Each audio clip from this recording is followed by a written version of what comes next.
Every country on earth at the moment is reforming public education. There are two reasons for it.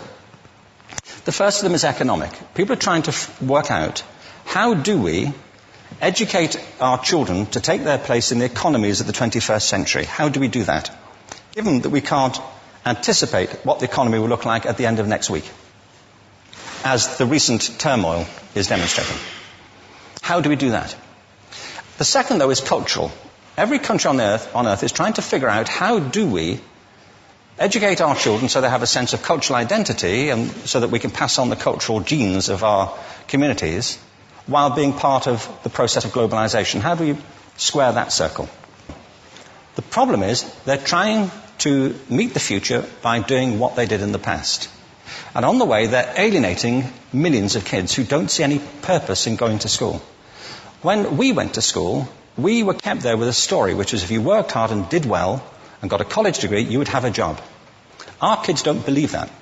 And they're right not to, by the way. You're better having a degree than not, but it's not a guarantee anymore. And particularly not if the route to it marginalizes most of the things that you think are important about yourself. Some people say we have to raise standards as if this is a breakthrough. You know, like, really, yes, we should. Why would you lower them? You know, I mean, I haven't come across an argument that persuades me of lowering them. But raising them, of course we should raise them. The problem is that the current system of education was designed and conceived and structured for a different age. It was conceived in the intellectual culture of the Enlightenment and in the economic circumstances of the Industrial Revolution. Before the middle of the 19th century, there were no systems of public education. Not really. I mean, you could get educated by Jesuits, you know, if you had the money. But public education, paid for from taxation, compulsory to everybody and free at the point of delivery, that was a revolutionary idea. And many people objected to it. They said it's not possible for many street kids, working class children, to benefit from public education. They're incapable of learning to read and write, and why are we spending time on this? So there's also built into it a whole series of assumptions about social structure and capacity. It was driven by an economic imperative of the time, but running right through it was an intellectual model of the mind, which was essentially the Enlightenment view of intelligence. That real intelligence consists in the capacity for a certain type of deductive reasoning and a knowledge of the classics originally, what we come to think of as academic ability. And this is deep in the gene pool of public education, that there are really two types of people, academic and non-academic, smart people and non-smart people. And the consequence of that is that many brilliant people think they're not, because they've been judged against this particular view of the mind. So we have twin pillars, economic and intellectual. And my view is that this model has caused chaos in many people's lives. It's been great for some. There have been people who have benefited wonderfully from it. But most people have not. Instead, they suffer this. This is the modern epidemic, and it's as misplaced and it's as fictitious. This is the plague of ADHD. Now, this is a map of the incidence of ADHD in America, or prescriptions for ADHD. Don't mistake me here. I don't mean to say there is no such thing as attention deficit disorder. I'm not qualified to say if there is such a thing. I know that a great majority of psychologists and paediatricians think there is such a thing. But it's still a matter of debate. What I do know for a fact is it's not an epidemic. These kids are being medicated as routinely as we had our tonsils taken out. And on the same whimsical basis, and for the same reason, medical fashion. Our children are living in the most intensely stimulating period in the history of the earth. They're being besieged with information and calls for their attention from every platform, computers, from iPhones, from advertising hoardings, from hundreds of television channels. And we're penalizing them now for getting distracted. From what? Boring stuff. At school, for the most part. It seems to me it's not a coincidence totally that the incidence of ADHD has risen in parallel with the growth of standardized testing. Now, these kids are being given Ritalin and Adderall and all manner of things, often quite dangerous drugs, to get them focused and calm them down.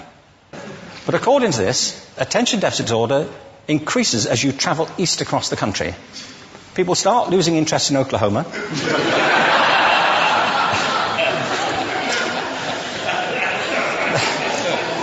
They can hardly think straight in Arkansas. And by the time they get to Washington, they've lost it completely. And there are separate reasons for that, I believe. It's a fictitious epidemic. If you think of it, the arts, and I don't say this exclusively of the arts, I think it's also true of science and of maths, but I say about the arts particularly because they are the victims of this mentality currently, particularly. The arts especially address the idea of aesthetic experience. An aesthetic experience is one in which your senses are operating at their peak, when you're present in the current moment, when you're resonating with the excitement of this thing that you're experiencing, when you are fully alive. An anesthetic is when you shut your senses off and deaden yourself to what's happening. And a lot of these drugs are that. We're getting our children through education by anesthetizing them. And I think we should be doing the exact opposite. We shouldn't be putting them asleep. We should be waking them up to what they have inside of themselves. But the model we have is this.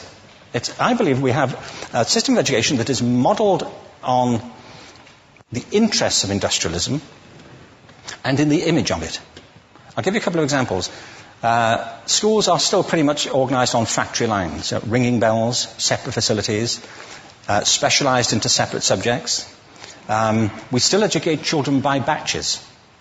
We put them through the system by age group. Why do we do that? Why is there this assumption that the most important thing kids have in common is how old they are? It's like the most important thing about them is their date of manufacture. You know what I mean? Well, I know kids who are much better than other kids at the same age in different disciplines, or at different times of the day, or better in smaller groups than in large groups, or sometimes they want to be on their own.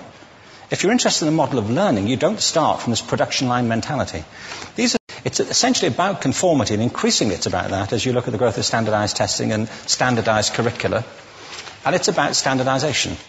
I believe we've got to go in the exact opposite direction. That's what I mean about changing the paradigm.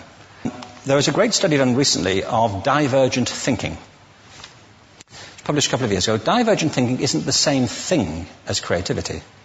I define creativity as the process of having original ideas that have value. Divergent thinking isn't a synonym, but it's an essential capacity for creativity. It's the ability to see lots of possible answers to a question, lots of possible ways of interpreting a question, to think what Edward de Bono would probably call laterally, to think not just in linear or convergent ways, to see multiple answers, not one. So, there are tests for this. One kind of cod example would be people might be asked to say, how many uses can you think of for a paperclip? One of those routine questions. Most people might come up with 10 or 15.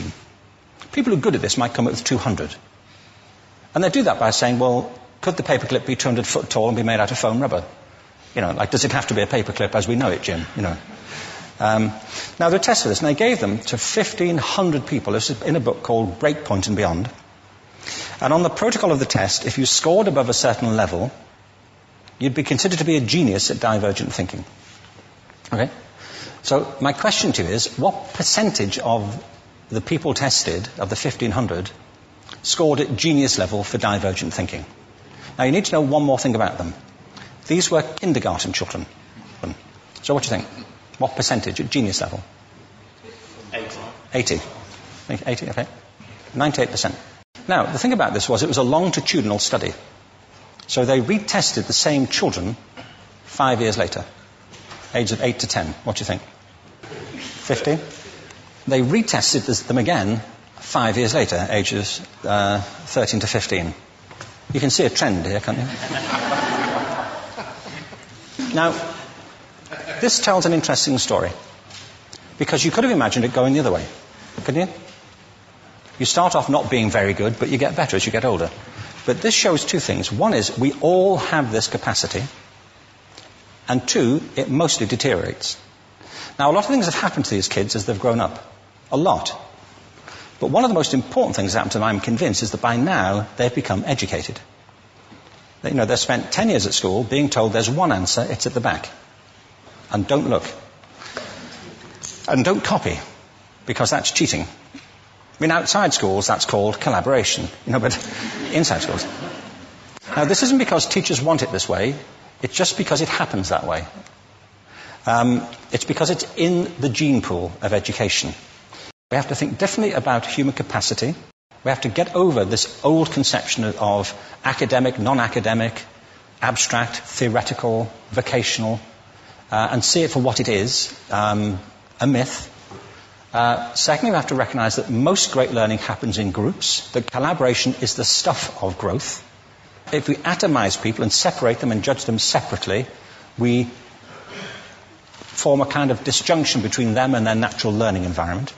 And thirdly, it's crucially about the culture of our institutions, the habits of the institution and the habitats that they occupy.